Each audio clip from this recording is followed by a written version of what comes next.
പ്രിയപ്പെട്ട സുഹൃത്തുക്കളെ, ഈ ദിവസങ്ങളിൽ കുറേ കുട്ടികളെയും കുറേ മാതാപിതാക്കളെയും കുട്ടികൾക്ക് ഉത്തരവാദിത്തപ്പെട്ട ആളുകളെയൊക്കെ കാണേണ്ട സാഹചര്യം ഉണ്ടായി. അവരുടെ എല്ലാം പ്രശ്നം മാനസിക ആരോഗ്യം, മെൻ്റൽ ഹെൽത്ത് പെട്ടെന്ന് ഡൗൺ ആകുന്നു എന്നതാണ്. ഈ മെൻ്റൽ ഹെൽത്ത് ഡൗൺ ആകുന്ന ഞാൻ കണ്ട ആളുകളിൽ ഏറ്റവും കൂടുതൽ ഇപ്പം മാതാപിതാക്കൾ പലരും കുഞ്ഞുങ്ങൾക്ക് എവിടെ അഡ്മിഷൻ കിട്ടും എന്ന് ചിന്തിക്കുന്നത്. രണ്ടാമത്, കുഞ്ഞുങ്ങളിൽ പലർക്കും താൻ ഉദ്ദേശിച്ച കോളേജിൽ പഠിക്കാൻ സാധിക്കുമോ എന്ന് ചിന്തിക്കുന്നവർ, താങ്കൾ ഉദ്ദേശിച്ച +1 സ്കൂളിൽ എത്താൻ സാധിക്കുമോ എന്ന് ചിന്തിക്കുന്ന ആളുകൾ. പിന്നീട് മറ്റൊരു വിഭാഗം ആളുകളെ ഞാൻ കണ്ടത് സാമ്പത്തിക ബുദ്ധിമുട്ടിൽ സം കൈൻഡ് ഓഫ് അവരുടെ ഡിപ്രഷൻ മാത്രമല്ല, അവർക്ക് ഒത്തിരി ആങ്സൈറ്റി ഉണ്ട്. അപ്പോൾ അങ്ങനെ കാണുന്ന ഏതാനും ആളുകൾ. പിന്നെ ഇതിനകത്ത് ഏറ്റവും വലിയ രസം, ഈ രാഷ്ട്രീയ വോട്ടെടുപ്പ് നടന്നില്ലേ, ആ സമയത്ത് നെർവസായിട്ട് രാത്രിയിലും പകലുമൊക്കെ വിളിക്കുന്നവരുണ്ട്. ആര് ജയിക്കും, ആര് തോക്കുമെന്നറിയോ, എനിക്ക് അല്ലെങ്കിൽ ജീവിക്കാൻ ഒക്കില്ല. ഇത് വലിയ വാതുവെപ്പും പന്തായൊക്കെ വെച്ച മനുഷ്യരുണ്ട്. അപ്പോൾ അവർ തന്നെ സുരേഷ് ഗോപി ജയിക്കുമോ, അല്ലെങ്കിൽ സുനിൽകുമാർ ആയിരിക്കുമോ ജയിക്കുന്നത്, അല്ലെങ്കിൽ മുരളീധരനാണോ? അങ്ങനെ തിരുവനന്തപുരം മുതൽ അങ്ങ് ശശി തരൂർ നിന്ന സ്ഥലം, രാജീവ് ചന്ദ്രശേഖർ നിന്ന്, അല്ലെങ്കിൽ പന്നി നിന്ന സ്ഥലം, അവിടുന്ന് വടക്കേറ്റം വരെ പരസ്പരം വാതുവെച്ച് ആങ്സൈറ്റിയിലേക്ക് കടന്നുകൊണ്ടിട്ടുണ്ട്. പിന്നെ ഒരു വിഭാഗം ആളുകളെ ഞാൻ കണ്ടത്, അത് കുടുംബ കൗൺസിലിങ്ങിലാണ് കണ്ടത്. അത് ഞാൻ കണ്ടത് അവരുടെ വൈവാഹിക ജീവിതത്തിൻ്റെ ചില കാര്യങ്ങൾ, പ്രത്യേകിച്ച് കുഞ്ഞുങ്ങളില്ലാത്തവരുടെ ആങ്സൈറ്റി. പിന്നെ എനിക്ക് ഏറ്റവും കൂടുതൽ ഈ ദിവസങ്ങൾ എൻകൗണ്ടർ ചെയ്യേണ്ടി വന്നത് ഈ വിഭാഗത്തിൽപ്പെട്ട പഠിച്ചിട്ട് ജോലി കിട്ടുന്നില്ല. നീ എന്ത് ചെയ്യും? കാരണം ഇപ്പോൾ ഓപ്ഷൻസ് ഒത്തിരി കിടക്കുകയാണ്. ഓൺലൈൻ ഓപ്ഷൻസ് ഇഷ്ടം പോലെ കിടക്കുക. വീട്ടിലിരുന്ന് വർക്ക് അറ്റ് ഹോം എന്ന് പറഞ്ഞുകൊണ്ട്, അല്ലെങ്കിൽ ഇത്ര രൂപ കൊടുക്കുക, അതുവഴി ഞങ്ങൾ ഇപ്പോൾ ജോലി നിങ്ങൾക്ക് തേടിത്തരാം. കോഴ്സ് തന്നെ നിങ്ങൾക്ക് ഇത്ര രൂപ അടച്ചാൽ ഇന്ന കോഴ്സ് UK പോകാനുള്ള സാധ്യത, അല്ലെങ്കിൽ മറ്റ് ഓസ്ട്രേലിയ പോകാനുള്ള സാധ്യത. ഇതിനെക്കുറിച്ചെല്ലാം ആളുകൾ അത്യാവശ്യം ഒരു മാനസിക ആരോഗ്യ നില ഇല്ലാത്തതുകൊണ്ട് എത്തുന്നു. ഞാനിതിനകത്ത് 1-2 കാര്യം ഇതിൽ ഫേസ് ചെയ്യുന്ന കാര്യം. ഒന്ന്, ബേസിക്കലിയും നമ്മൾ പോകുന്നത് ഡിപ്രഷനിലേക്കാണ് പോകുന്നത്. ആ ഡിപ്രഷനിൽ വന്നാൽ ചിലപ്പോൾ അവരോട് സംസാരിക്കത്തില്ല, എവിടെയെങ്കിലും ഗ്ലൂമി ആയിട്ടിരിക്കും. അങ്ങനെ ആ ഡിപ്രഷൻ്റെ വകഭേദങ്ങൾ, വെട്ടം കാണുന്ന ഇഷ്ടമല്ല, ഇരുട്ടത്ത് തന്നെ ഇരിക്കാം, അങ്ങനെയൊക്കെ തോന്നുന്നുണ്ട്. പിന്നെ അടുത്ത ഒരു കൂട്ടം ആളുകൾ സദാസമയം പിമ്പിരി പോലെ അങ്ങോട്ട് ഇരിക്കത്തില്ല, ഇവിടെ ഇരിക്കത്തില്ല, ഭയങ്കര സ്ട്രെസ്സാണ്. ഇവിടുന്ന് വണ്ടി എടുത്തുകൊണ്ട് അങ്ങോട്ട് പോകും, തിരിച്ചോട്ട് വരും, ചിലപ്പോൾ നടന്ന് മുറ്റത്തോട്ടിറങ്ങും, പിച്ച് അതുപോലെ വരും, ചിലപ്പോൾ ബെഡേ കയറി കിടക്കും, അവിടെ ഉരുളും. ഭയങ്കര സ്ട്രെസ്സാണ് അവരെ കാണുമ്പോൾ. പെട്ടെന്ന് അകാരണമായിട്ട് വിയർക്കും, അങ്ങനെ ചില കാര്യങ്ങൾ കാണും. പിന്നെ രണ്ടാമത്തേത്, ഇതിൻ്റെ രണ്ടിൻ്റെയും ഒരു കമ്പോണൻ്റാണ് ഉറക്കം. ചിലർ കൂടുതലങ്ങ് ഉറങ്ങും. ഇതൊന്നിലും ഞാൻ ഇറങ്ങുന്നില്ല, ഒന്നിനോട് ഇടപെടുന്നില്ല, I would like to sleep, ഉറങ്ങാം. ചിലർക്ക് ആങ്സൈറ്റി മറ്റൊന്നാണ്, അത് കൂടിയും ഉറക്കമില്ലാത്തൊരവസ്ഥയിലേക്ക് മാറും. പിന്നെ അടുത്ത് നമ്മൾ ചിന്തിക്കേണ്ടുന്നത്, പലർക്കും വരാൻ പോകുന്നത്, ചിലരൊക്കെ ഓവർ ഈറ്റിങ്, ഒത്തിരി ഭക്ഷണം കഴിക്കും, ചിലർ ഒട്ടും കഴിക്കത്തുമില്ല. ഇതെല്ലാം ഈ മാനസിക ആരോഗ്യത്തെ ആശ്രയിച്ചിരിക്കും. ചിലർക്ക് സിനിമ കണ്ടാൽ കുഴപ്പമില്ല, ഫാൻറ്റസി കുറച്ച് അങ്ങനെയൊക്കെ. ഇപ്പം ഞാനിപ്പോൾ എൻ്റെ വായനയ്ക്കകത്ത് 1-2 വർഷങ്ങളിലേക്ക് പോയി. കുട്ടികളോട് എനിക്ക് പറയാനുള്ളത്, +1 +2 അഡ്മിഷനെക്കുറിച്ച്, പ്രത്യേകിച്ച് +1 അഡ്മിഷനെക്കുറിച്ച് ഒത്തിരി ആങ്സൈറ്റി ആവണ്ട. ഡിഗ്രിക്കാരോടും പറയണം. BSc അല്ലെങ്കിൽ ഹ്യൂമാനിറ്റീസ് സബ്ജക്ട്സ്, അല്ലെങ്കിൽ ഇതിനകത്ത് അനസ്തേഷ്യ എടുക്കട്ടോ, അല്ലെങ്കിൽ BSc നഴ്സിങ്ങിൻ്റെ എന്താ പോകാൻ സാധിക്കും, നാനോ ബയോളജി എടുക്കട്ടോ എന്നൊക്കെ ചോദിച്ച് ഇഷ്ടം പോലെ കോഴ്സ് വന്നിട്ടുണ്ട്, ഇഷ്ടം പോലെ. ഇതിലേതായിരിക്കും സാധ്യത? ഡോക്ടറാണെങ്കിൽ തന്നെ ഡോക്ടറാകുമ്പോൾ ന്യൂറോ എടുക്കണോ, ഡെന്തിസ്റ്റ് ആവണോ, അല്ലെങ്കിൽ ഐ എടുക്കണോ, അല്ലെങ്കിൽ ഇങ്ങനെ ബോൺ എടുക്കണോ? ഇതെല്ലാം ഭയങ്കര ആങ്സൈറ്റി ഇപ്പോൾ പിള്ളേർക്കുള്ള. ഏത് വിധത്തിൽ പോകണം? പ്രൊഫഷനാണെങ്കിൽ ഞാൻ പോലീസ് പ്രൊഫഷനിൽ പോകട്ടെ, അല്ലെങ്കിൽ വക്കീലാകട്ടെ, ഇതെല്ലാം ഭയങ്കര ഡൗട്ട്. അപ്പം ഞാൻ ഈ ഡൗട്ട് കൊള്ളാം കേട്ടോ, ഡൗട്ടില്ലെന്ന് ഞാൻ ഡൗട്ട് ഉണ്ടാവണമെന്ന് പറഞ്ഞില്ല. ഞാനതുകൊണ്ട് ഇപ്പം നിങ്ങൾ ഏതിലാണോ സ്റ്റിക്ക് ഓൺ ചെയ്യാൻ ആഗ്രഹിക്കുക അതിൽ സ്റ്റിക്ക് ഓൺ ചെയ്യുക. അഡ്മിഷൻ എന്തായാലും എനിക്ക് തോന്നുന്നില്ല കിട്ടാതിരിക്കും. +1 +2 അങ്ങനെ കിട്ടാതിരിക്കുക എന്ന് പറഞ്ഞാൽ, മെറിറ്റിൽ വരുന്ന കുട്ടികൾക്കൊക്കെ ടോട്ടൽ A+ കിട്ടുന്ന കുട്ടികളൊക്കെ അഡ്മിഷൻ കിട്ടില്ല, നിങ്ങൾ വിഷമിക്കും എന്നുള്ളത് എനിക്ക് യാതൊരു സംശയമില്ല. എന്തുകൊണ്ട് പഠിക്കാനുള്ള അവസരം നിഷേധിക്കപ്പെടില്ല, പക്ഷേ പേരൻസിൻ്റെ നിന്ന് പൈസ ഗവൺമെൻറ് സീറ്റിൽ പഠിക്കാൻ ബുദ്ധിമുട്ടുണ്ടാവുകയുള്ളൂ. തെക്കോട്ടില്ല വടക്കോട്ടാണ് ഞാൻ ആ പ്രോബ്ലംസ് കൂടുതൽ കാണുന്നത്. അപ്പോൾ അങ്ങനെയുള്ള ആളുകൾ നിങ്ങൾക്ക് കിട്ടും എന്നുള്ളൊരു പ്രതീക്ഷയിൽ ആദ്യം തന്നെ പോവുക. പിന്നെ ഹയർ ഓപ്ഷൻ അവസാനം വരെ വെയിറ്റ് ചെയ്യുക. ഹയർ ഓപ്ഷൻ നിങ്ങൾ എവിടെ ആയാലും അഡ്മിഷൻ എടുക്കണം, എടുത്താൽ മാത്രമേ ഹയർ ഓപ്ഷൻ പോകാൻ സാധിക്കത്തുള്ളൂ. ഹയർ ഓപ്ഷൻ എടുക്കാതിരിക്കരുത്, ഹയർ ഓപ്ഷൻ്റെ സാധ്യതയുണ്ട്, അങ്ങനെ പോവുക. പിന്നീട് ഏറ്റവും വലിയൊരു സംശയമായിട്ട് പലരും എനിക്ക് ചോദിച്ചത് കൊമേഴ്സുകാർക്ക് നഴ്സിങ്ങിന് പോകാൻ സാധിക്കും, കൊമേഴ്സ് ഹ്യൂമാനിറ്റീസ് എടുത്തവർക്ക്. എൻ്റെ അറിവിൽ ഗവൺമെൻറ് ഫേമിൽ DMLT DRIT ഇതൊക്കെ ഗവൺമെൻറ് ഫേമിൽ എടുക്കാം, പക്ഷേ BSc നഴ്സിങ്ങിന് പോകാനൊക്കുമോ എന്നതിനെക്കുറിച്ച് എനിക്ക് അല്പസംശയമല്ല. BSc നഴ്സിങ്ങിന് പോകണമെന്നുണ്ടെങ്കിൽ സയൻസ് സബ്ജക്റ്റ് വേണം. മറ്റ് ലാബ് കോഴ്സസൊക്കെ സർക്കാരിനകത്തെടുക്കാം. പല അൺഎയ്ഡഡുകാർക്ക് ഇത് അറിഞ്ഞുകൂടാ, അപ്പോൾ ചോദിച്ചവരില്ല. പക്ഷേ സർക്കാരിൽ അന്വേഷിച്ച് അത് കണ്ടെത്തും. ഓൾറെഡി നമ്മളിപ്പോൾ ഓൺലൈനിൽ അപ്ലൈ ചെയ്തിട്ടുണ്ട്. ഓൺലൈൻ അപ്ലൈ ചെയ്തിട്ട് രാവിലെ ഉറങ്ങാവുന്നിരിക്കണ്ട, അത് വന്നോളും.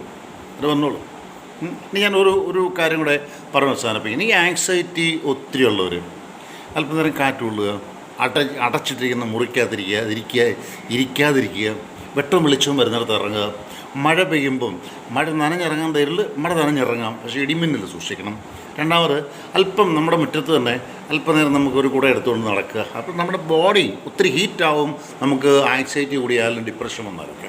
അപ്പോൾ അതിൽ നിന്നൊക്കെ കുറച്ച് തണുക്കുക, നല്ല കാറ്റ് കിട്ടും. നല്ല ഒത്തിരി ഡൈജസ്റ്റ് ചെയ്യാത്ത പുസ്തകം വായിക്കരുത്. നമുക്ക് മനസ്സിലാവുന്ന പുസ്തകങ്ങൾ കുറച്ച് നേരം വായിക്കുക. ഇനി അടുത്തത്, ഈ ഡിപ്രഷനോ ആങ്സൈറ്റിയോ ഉള്ള ആരെങ്കിലും ഉണ്ടെന്നുണ്ടെങ്കിൽ ഒരു കാരണവശാലും നിങ്ങളെക്കുറിച്ച് കുറ്റം പറയുന്നവരടുത്തോ നിങ്ങളെക്കുറിച്ച് നെഗറ്റീവ് പറയുന്നവരടുത്തോ നിങ്ങൾ ചെയ്യുന്ന 100 കാര്യം കൊണ്ടല്ല അതിനകത്ത് ഒരു തിന്മയുണ്ടെങ്കിൽ ആ തിന്മ ഹൈലൈറ്റ് ചെയ്യുന്നവരടുത്ത് പോകരുത്. നിങ്ങൾ അവരുടെ അടുത്ത് പോയിരിക്കരുത്.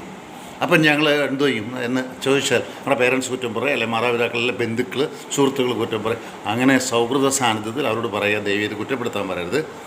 ഞാനൊരു വാക്ക് പറയും, നന്നാക്കാൻ വരല്ലേ നന്നാവില്ല, അമ്മാവാത്തല്ലേ ഞാൻ നന്നാവുക എന്ന് പറയുന്ന പോലെ അങ്ങനെ നെഗറ്റീവ് പറയുന്നവരുടെ സാന്നിധ്യത്തിൽ ഇരിക്കാതിരിക്കുക.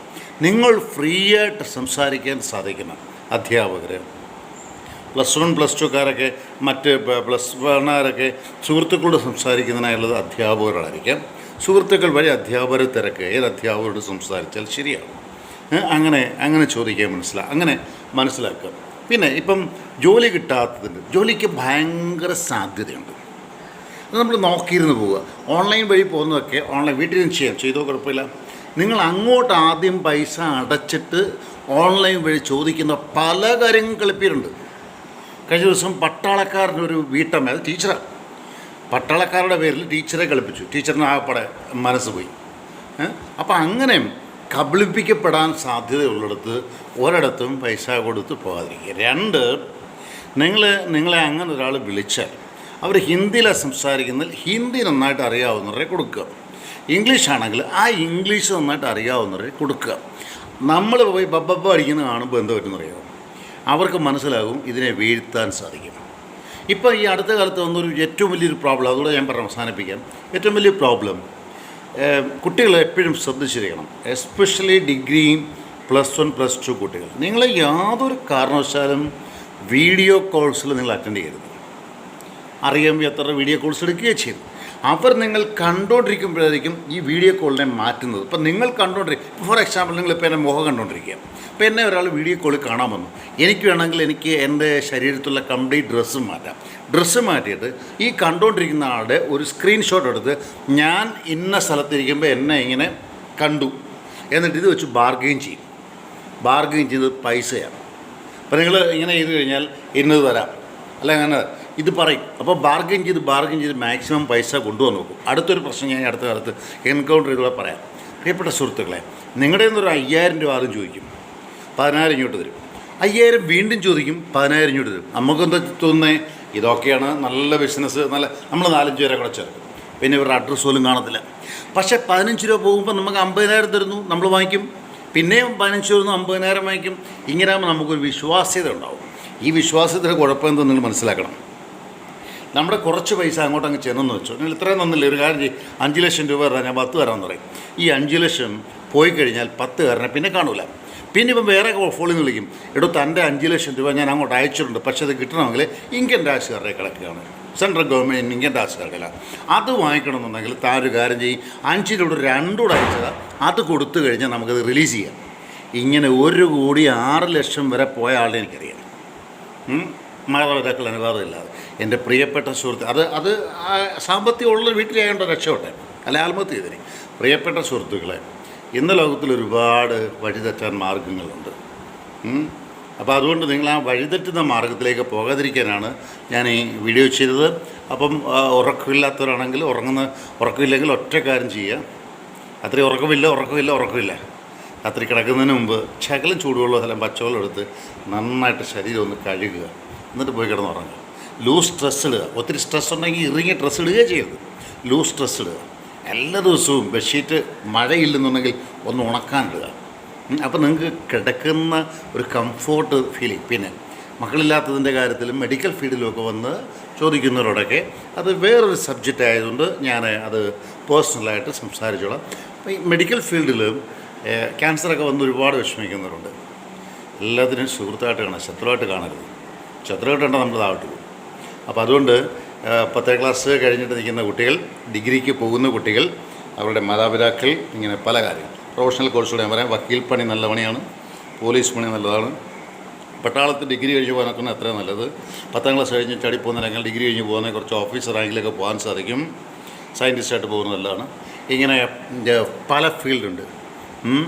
നിങ്ങൾ IAS IPS എടുക്കുന്നതിന് എനിക്ക് എതിർപ്പില്ല. IAS എടുക്കുന്ന IAS എന്ന കാറ്റഗറി പലതുണ്ട്. ഇന്ത്യൻ ഫോറസ്റ്റ് സർവീസിലേക്ക് പോകാൻ സാധിക്കും, നമുക്ക് വനം നോക്കാൻ സാധിക്കും, പോലീസ് സർവീസിലേക്ക് പോകാൻ സാധിക്കും. അങ്ങനെ പല മേഖലകളിലേക്ക് പോകാൻ സാധിക്കും. തുന്നൽ പണി നല്ലതാണ്, തുണിയുടെ ആർക്കും പോകാനൊക്കത്തില്ലല്ലോ. അങ്ങനെ ഒരുപാട് പണികളുണ്ട്. ചെരുപ്പിടുന്നവൻ ചെരുപ്പ് ഒരു ദിവസങ്ങളിൽ പോളിഷ് ചെയ്യാൻ കൊടുക്കും, അപ്പോൾ ആ പണി നല്ലതാണ്. റോഡ് പണി നല്ലതാണ്. അങ്ങനെ ഇഷ്ടം പോലെ പണി. മരം വെട്ട് നല്ലതല്ലേ, വീട്ടിൽ എത്ര തെങ്ങം തടിയായി അല്ല തടി കൊണ്ടാണ് നമ്മൾ വീട് പണിഞ്ഞേക്കുന്നത്. അപ്പോൾ നല്ല ദിവസം എല്ലാവർക്കും. ഒത്തിരി ടെൻഷൻ പിടിച്ച് ആയുസ്സിൻ്റെ വലിപ്പം കുറയ്ക്കരുത് എന്ന് ബൈബിളിലൊരു വാക്യം. ആകുലപ്പെടുന്നതുകൊണ്ട് ആയുസ്സിൻ്റെ ദൈർഘ്യം ഒരല്പം പോലും കൂട്ടാൻ സാധിക്കില്ല. അതുകൊണ്ട് ബി ഹാപ്പി. നല്ല വെയിൽ കൊള്ളുക, നല്ല മഴ നനയുക, തണുപ്പത്ത് ഇറങ്ങിയിരിക്കുക. ഒരു 7:30 മുമ്പുള്ള വെയിലൊക്കെ സന്തോഷമായിട്ടുള്ള കിളികൾ കരയുന്നത് കേൾക്കുക, പശുവിൻ്റെ അടുത്തുനിന്ന് പോവുക. അങ്ങനെയൊക്കെ ടെൻഷൻ റിലീസ് ചെയ്യാൻ എവർക്കും സാധിക്കട്ടെ. നന്മയുടെ നല്ല ദിവസം. ജോൺസൺ കരൂർ. ആർക്കെങ്കിലും എന്തെങ്കിലും കാര്യങ്ങൾ ഈ ഒരു അഡ്മിഷൻ സമയത്തുണ്ടെങ്കിൽ ഞാൻ നമ്പർ എന്ന് പറഞ്ഞേക്കാം, 9447309807. അതർവൈസ് എൻ്റെ പേരടിച്ചു കൊടുത്താൽ മതി, ജോൺസൺ കരൂർ, KAROR കരൂർ. യൂട്യൂബിൽ എന്നെ കിട്ടും. Then you can contact me. നല്ല ദിവസം.